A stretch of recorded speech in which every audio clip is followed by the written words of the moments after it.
Masquerade of Second Chances. Chapter 1. The Gilded Cage. The invitation had arrived on a Thursday, printed on cardstock so heavy it felt like gilt in her hand. Celia Devereux had turned it over twice, her eyes tracing the embossed gold lettering without truly seeing it. The Willowmere Foundation, it read. Requesting the pleasure of your company, a masquerade gala to benefit the restoration of the historic waterfront. Celia knew what it really was. It was a trap baited with memory. For 10 years, she had built her life like a fortress, brick by meticulous brick, on the far side of the country. In Seattle, she was simply Celia, the owner of a small, beloved bookstore in a quiet neighborhood where the rain softened the world's edges. She had friends who knew her as reserved but kind, a woman with a gentle smile and a past she never discussed. They saw the calm surface and never imagined the shipwrecks lying on the ocean floor below. She set the invitation down on the polished oak counter of the gilded page, her fingers brushing against the familiar, worn spine of a first-edition Bronte. The name Willowmere was a key turning in a lock she had spent a decade trying to weld shut. Willowmere, the town, the estate, the life that was supposed to be hers, and him, Leo. She didn't let herself think his name often. It was too dangerous, a single spark in a powder keg of memory, but standing there, with the invitation glowing like a summons, the name was a hot ember in her chest. Leo Ashford, the only man she had ever loved, the man who had looked at her with such icy contempt 10 years ago, his handsome face a mask of cold certainty as he repeated the lie he had been fed. I trusted you, Celia. How could I have been so blind? The accusation had been a poison, swift and lethal. Embezzlement. They said she had stolen from the Ashford family's charitable trust, a trust her own father had helped establish before his death. They said she had exploited her connection to Leo, her access to their world, to line her own pockets. The evidence was flimsy, circumstantial, a house of cards built by someone with a motive Celia couldn't begin to guess. But it had been enough. Enough for Leo's trust to shatter. Enough for the whispers to start. Enough for her to realize that to stay and fight was to drag his name, his family's legacy, through the mud alongside her own. So she had gone. She had taken the fall in the court of public opinion, signed over everything she had to cover the supposed losses she never took, and disappeared into the anonymity of the West Coast. She had left behind her pride, her future, and her heart, which Leo Ashford had stomped into the dust without a backward glance. And now, a decade later, the Willowmere Foundation wanted her at a masquerade. A bitter laugh escaped her. A masquerade. How perfectly, exquisitely cruel. They wanted her to come home and put on a mask, just as she had done every single day for the last 10 years. But here, the mask was one of contentment, of quiet resilience. In Willowmere, the mask would have to be one of indifference. She would have to look at Leo, perhaps see him with a wife, a child, the life they had planned together, and feel nothing. Celia picked up the invitation and carried it to the small fireplace in the corner of the shop, the one that crackled merrily on damp afternoons. This was where it belonged, she thought. In the flames. Another memory to be incinerated. But she didn't drop it. She looked instead at the addendum, handwritten by her oldest and dearest friend, Margot Vance. See, you have to come. There are things you don't know, things I can't write. Please, trust me. For old time's sake, for your father's sake, come home. For your father's sake. Her father, Arthur Devereux, had been Willowmere's most beloved historian, a man whose integrity was as solid as the granite foundations of the town's oldest buildings. His reputation had been tarnished by association with her, a final, bitter injustice. Margot wouldn't invoke his memory lightly. A week later, Celia found herself on a train, watching the familiar, painful landscape of her youth roll past the window. The rolling green hills, the sudden, breathtaking glimpses of the Atlantic, the charming white steeples of villages she had once known by heart. She felt like a ghost, haunting her own history. She was staying at a small inn on the outskirts of town, unwilling to risk a chance encounter before she was ready. Margot had met her there, enfolding her in a fierce, tearful hug that smelled of expensive perfume and unconditional love. "You look wonderful," Margot declared, holding her at arm's length, thin, but wonderful. "You look the same as ever," Celia smiled, a genuine one this time. Margot, with her chic auburn bob and sharp, knowing eyes, was a lifeline to a past that hadn't all been terrible. "Now what is this all about? What couldn't you tell me?" Margot's face grew serious. She glanced around the nearly empty inn lobby before leaning in. "It's about the gala. It's not just a fundraiser, see? The foundation is announcing its new director, the permanent director." Celia's stomach clenched. "Leo." Margot nodded. "He's been the interim director for years, ever since his father's health declined. But this is the official coronation. The board is voting the night of the gala. It's supposed to be a unanimous show of confidence." "Why should I care about Leo's coronation?" "Because," Margot said, her voice dropping to a whisper, "I think your name is going to come up. There are people on that board, old friends of your father, who never believed that story.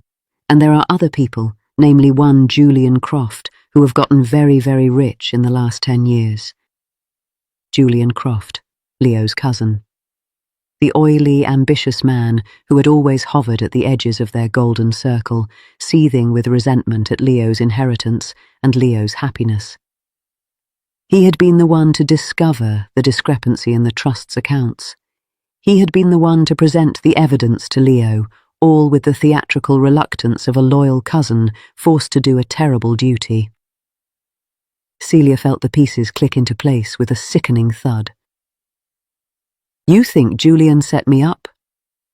"I know Julian is a snake," Margot said flatly.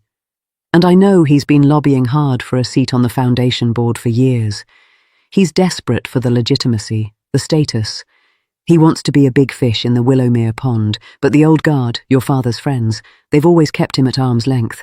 They thought he was common. Imagine that. So you want me to come to the gala and, what, accuse him in front of everyone?" "No.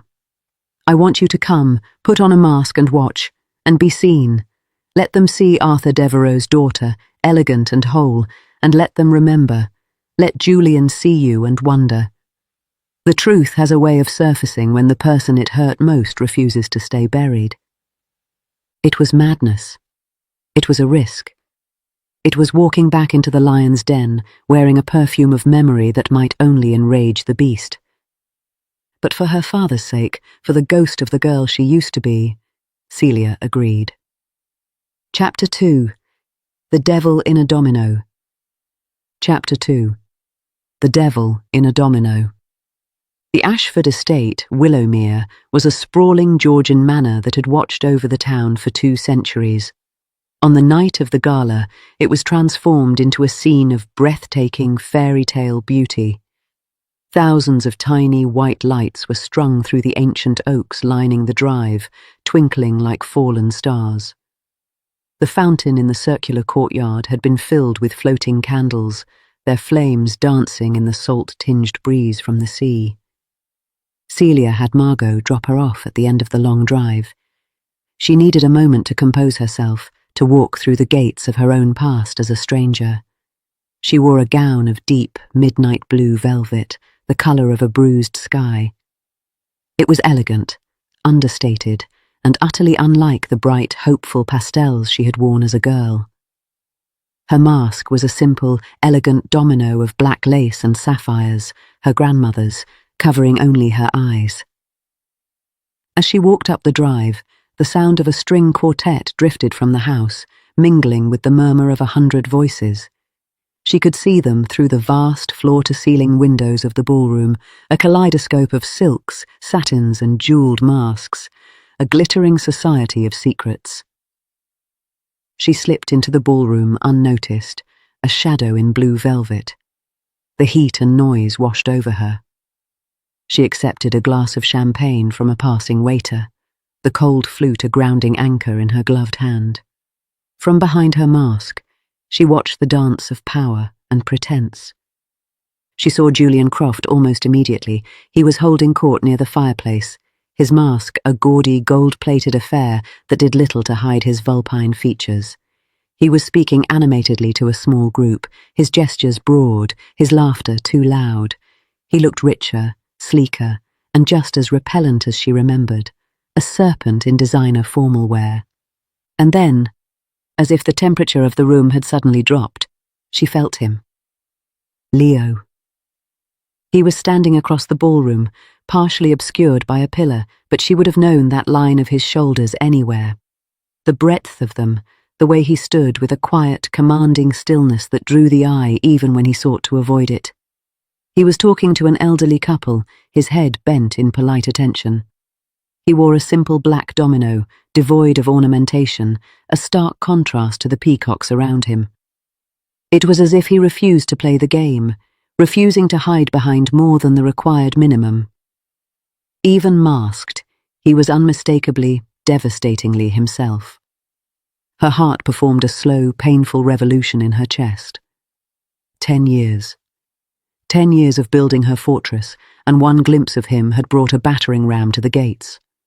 She forced herself to breathe, to look away, to take a sip of her champagne.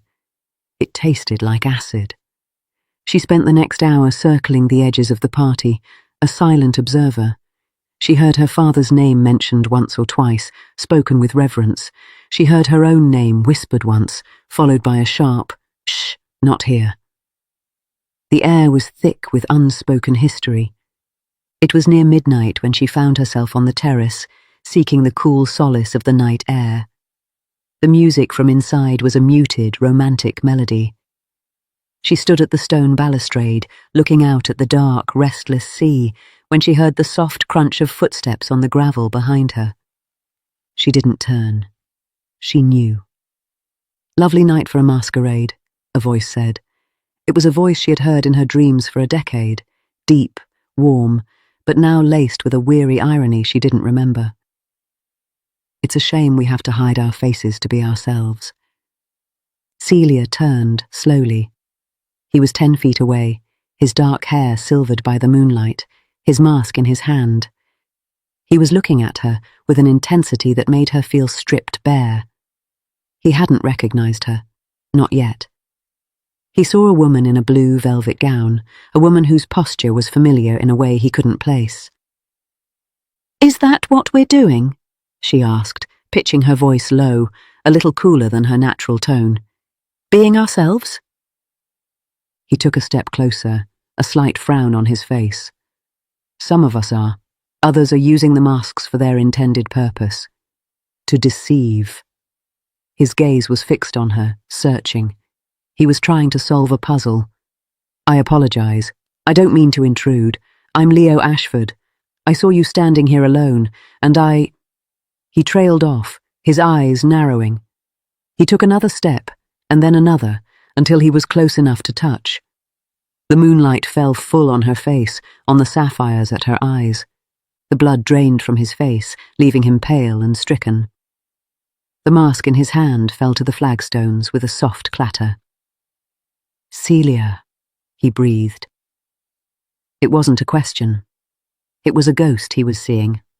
For a long, suspended moment, neither of them moved. The music swelled from inside, a waltz. The same waltz that had played at their first dance 10 years and a lifetime ago. "Hello, Leo," she said, her voice finally her own, soft and frayed at the edges. His jaw worked, a muscle ticking violently. A maelstrom of emotions crossed his face, shock, disbelief, and a flash of the old, familiar anger that had been the last thing she ever saw in his eyes. "You're here," he said, his voice rough. "You actually came back." "The invitation was very compelling," she said, her chin lifting a fraction of an inch. "I was told my presence was requested." "By whom? Why?" He took a step closer, and she could see the questions warring in his eyes, the old pain and the new confusion. After everything. After everything, what? She challenged him softly. After you threw me away. After you believed the worst of me without a single conversation. Yes, Leo, after all of that. The anger in his eyes flickered, dimmed by a shadow of something else. Guilt? Regret. It was there and gone in an instant. The evidence, he started, his voice faltering, was flimsy, circumstantial, and provided by your loving cousin Julian, she finished for him. But you didn't want to hear that then. You didn't want to hear anything I had to say. You just wanted me gone. The accusation hung in the air between them, a final, unbridgeable chasm. He stared at her, and she saw the boy she had loved fighting for purchase in the eyes of the man standing before her. He opened his mouth to speak, but before he could, a sharp, jovial voice cut through the night air from the terrace doors. "Leo, there you are. The board is ready to begin the vote. We need you inside." Julian Croft stood silhouetted in the light from the ballroom, his gold mask now pushed up on his forehead.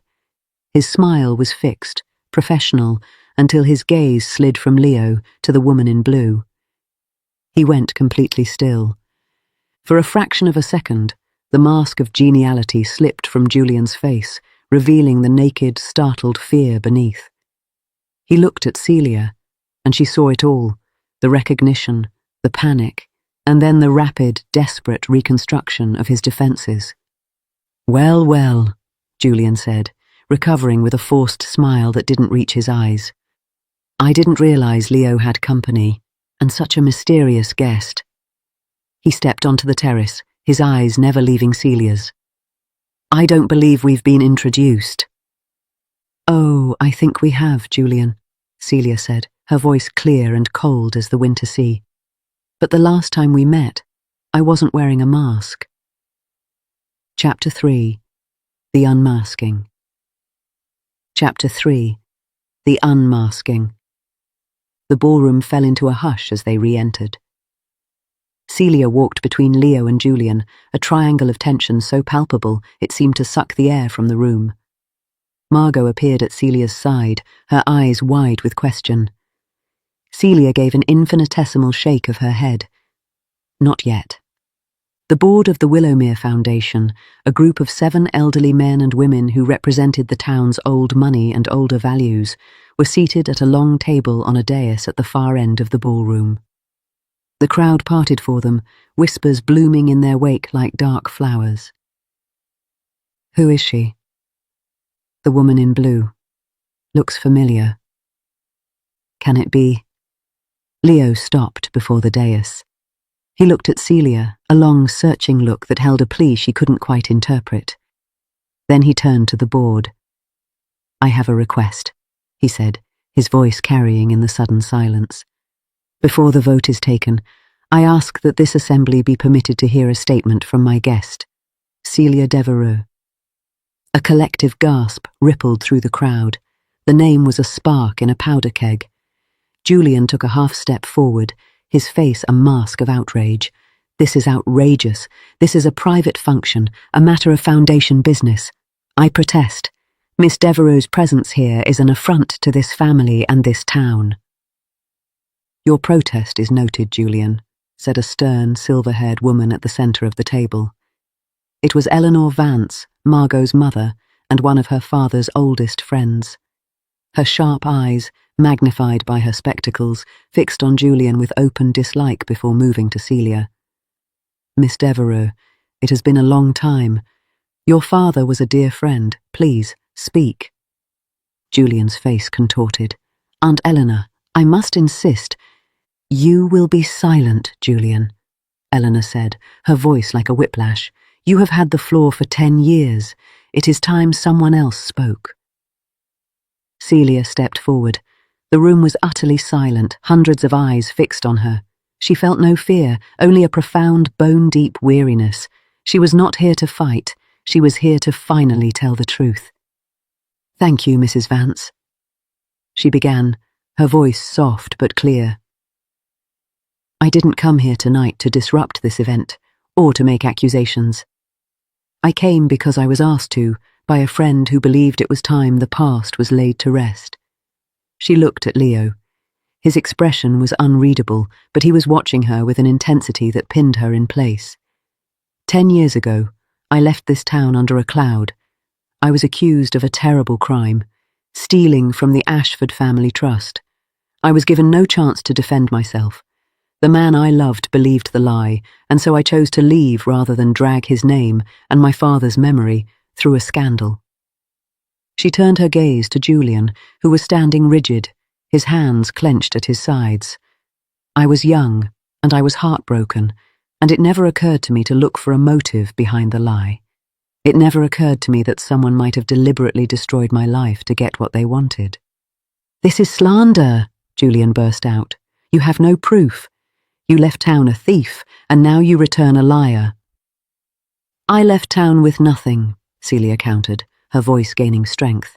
"While you, Julian, you stayed. You took over the management of the trust's day-to-day affairs after I was gone. You invested its capital.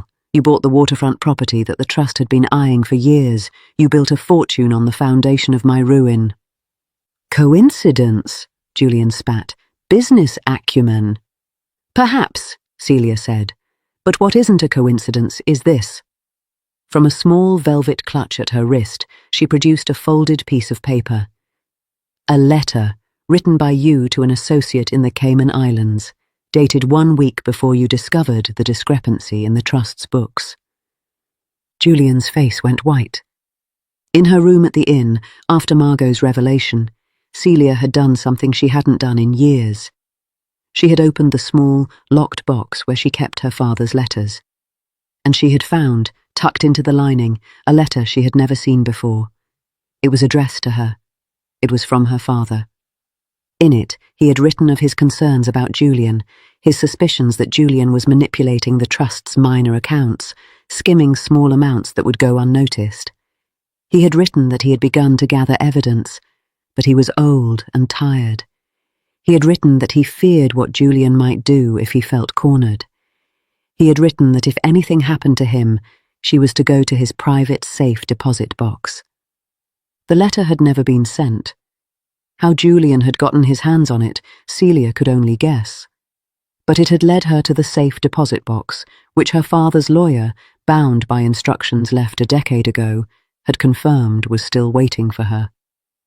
Inside, she had found the evidence her father had gathered: bank statements, emails, and a single damning letter Julian had written, gloating about a successful transfer before the Devereux problem was dealt with. "This is a copy, of course," Celia said, holding up the paper. "The original is with my lawyer. In it, you mention the Devereux problem and your plan to remove the obstacle by creating a distraction, a scandal, an accusation." A roar of conversation erupted. Julian looked around wildly, a trapped animal. "It's a forgery. She's lying. She's a thief, and now she's a forger." "It can be authenticated," Celia said quietly, "but we both know what it will show." Leo stepped forward then, and the room fell silent again. He took the paper from Celia's hand, his fingers brushing against hers. He read it, his expression growing darker with every line. When he looked up, his eyes were not on Julian. They were on Celia, and they were filled with a horror so profound it was almost worse than the anger had been. "Julian," Leo said, his voice dangerously low, "you did this. You framed her. You used me. You used all of us." "She's a liar!" Julian shrieked, but his voice cracked, his composure shattered. Eleanor Vance stood up. "This meeting of the board is adjourned. We will reconvene after the authorities have been contacted. Julian, I suggest you stay exactly where you are." She gestured to 2 large men standing near the door. "See that Mr. Croft is comfortable until the police arrive." Julian didn't fight. He just stared at Celia, his face a mask of pure, undiluted hatred as he was led away through the stunned, silent crowd. Margot was at her side in an instant, Margot was at her side in an instant, gripping her hand. People were staring, whispering, some approaching with tentative smiles of apology or support. Celia saw none of it. She only saw Leo. He was standing where she had left him, the letter dangling from his fingers. He looked broken, the proud lines of his face etched with a grief that mirrored her own. He walked toward her, and the crowd parted for him as if he were walking through water. He stopped before her. "Celia," he whispered. His voice was hoarse. "I was so blind. I was so sure. He was my cousin. You were everything, and I believed him. I didn't fight for you. I didn't even listen." "You were angry," she said, her own voice barely a whisper. "You felt betrayed." "I was a fool," he corrected her, his eyes blazing with self-recrimination. "I was a coward. I took the easy truth, the one that let me be angry instead of scared. I was terrified of losing you, and in trying to protect myself from that fear, I lost you anyway." He took her hand. His was shaking. "Can you ever forgive me?"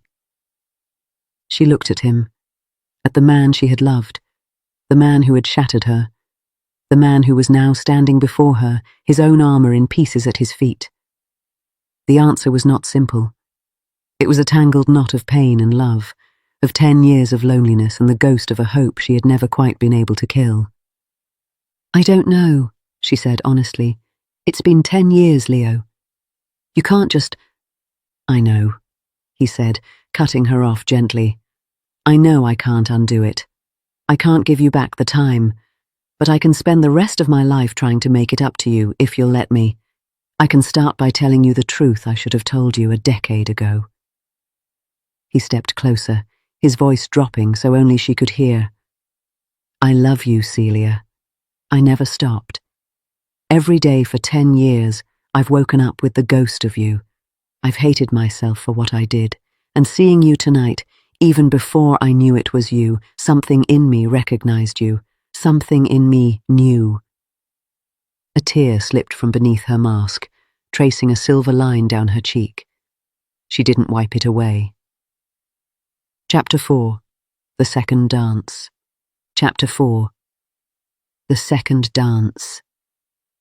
Uncovered a decade of fraud and uncovered a decade of fraud and embezzlement, a house of cards built on the foundation of a single devastating lie. The local and national press descended, eager for a story of wealth, betrayal, and a woman's long-delayed vindication. Celia's name was cleared in the most public way possible.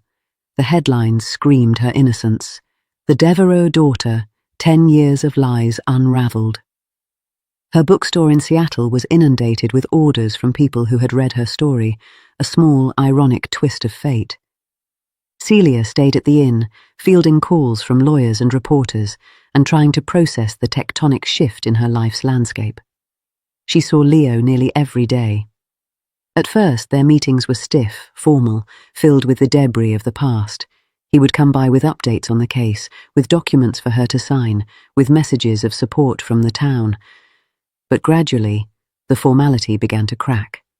One afternoon he took her to her father's grave, a spot she had been too afraid to visit. They stood in silence for a long time, the autumn wind rustling the fallen leaves. "He would be so proud of you," Leo said quietly.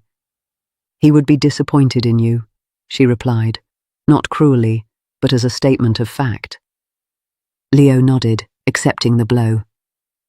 "I know. I'll have to live with that. Just like I'll have to live with what I did to you." She looked at him then, and for the first time, she didn't see the boy who had betrayed her. She saw a man, weathered by regret, carrying the weight of his mistakes with a new, painful humility. "Maybe that's the point," she said, living with it, learning from it. The real healing happened in smaller moments. A walk on the frozen beach where they had once collected shells. A cup of coffee at the diner where they had shared their first milkshake.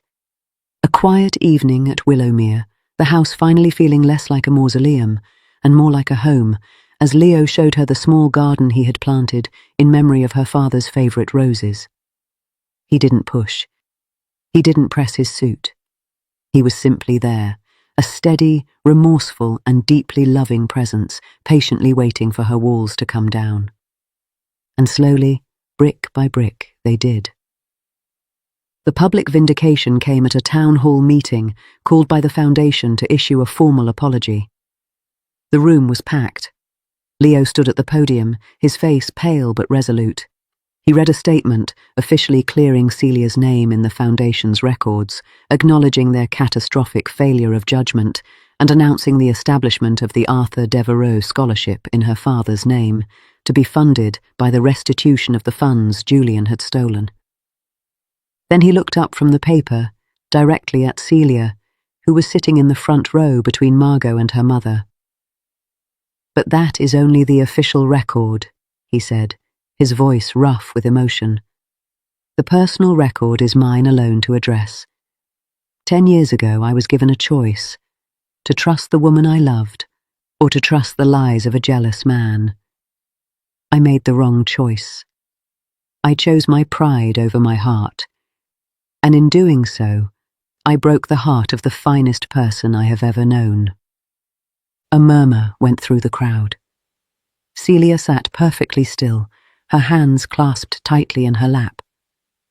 "There is no apology big enough for that," Leo continued. "There is no gesture that can erase a decade of pain, but there is one thing I can do. I can stand here, in front of this town, in front of the ghosts of our past, and tell the truth." He took a deep breath. "Celia Devereux, I love you. I have always loved you. I was a fool to let you go, and I will spend every day of the rest of my life being grateful if you give me a second chance." He stepped down from the podium and walked toward her. The crowd was utterly silent, hanging on every step. He stopped in front of her and, in full view of everyone, sank to one knee. He pulled a small velvet box from his pocket and opened it. Inside was the ring he had given her a decade ago, the one she had left on his dresser the night she fled. He had kept it all these years. "I don't deserve you," he said, his voice breaking. "I know that, but I'm asking anyway.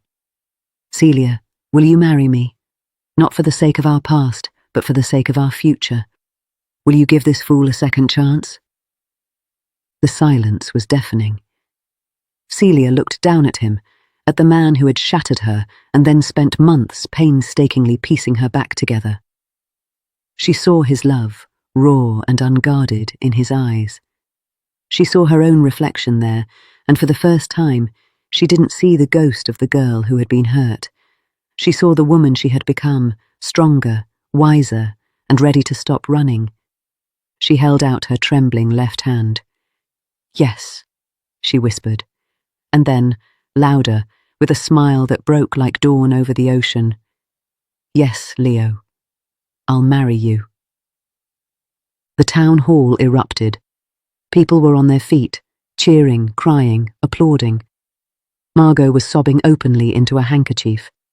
Eleanor Vance was nodding with a satisfied, regal approval.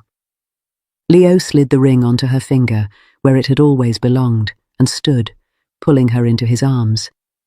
He kissed her, a kiss that tasted of salt and promise, a kiss that sealed a decade of wounds and heralded a future finally, miraculously, their own. Epilogue. They were married in the garden at Willowmere 6 months later, on a day so bright and perfect, it seemed the universe was finally smiling on them. The roses her father had loved were in full fragrant bloom. The entire town turned out, a sea of happy faces. Margot was the matron of honour, beaming with pride. The ghost of Julian Croft, now residing in a state prison, was not invited. As the sun began to set, painting the sky in shades of rose and gold, the new Mr. and Mrs. Leo Ashford danced their first dance as husband and wife on a terrace overlooking the sea. It was the same waltz that had played at their first dance all those years ago. "Happy?" Leo murmured against her hair.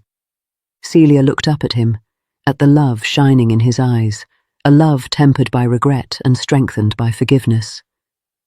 She thought of the long, lonely years, the fortress she had built, the mask she had worn. She thought of the masquerade that had brought her home, the night she had stopped hiding and started living. Ecstatically, she said, and meant it with her whole, healed heart. The second chance they had been given was not a return to the past, but a new beginning, built on the solid ground of truth. And it was more beautiful than anything she could have ever imagined. The end. Thank you, dear reader of the Regency Gazette, for joining us in another tale of love, intrigue, and whispered ballroom secrets. If today's romance delighted you, kindly bestow a like upon this video. It helps our Gazette reach more lovers of Regency storytelling. For weekly journeys into dukes, debutantes, scandals, and slow-burning devotion, please subscribe to the Gazette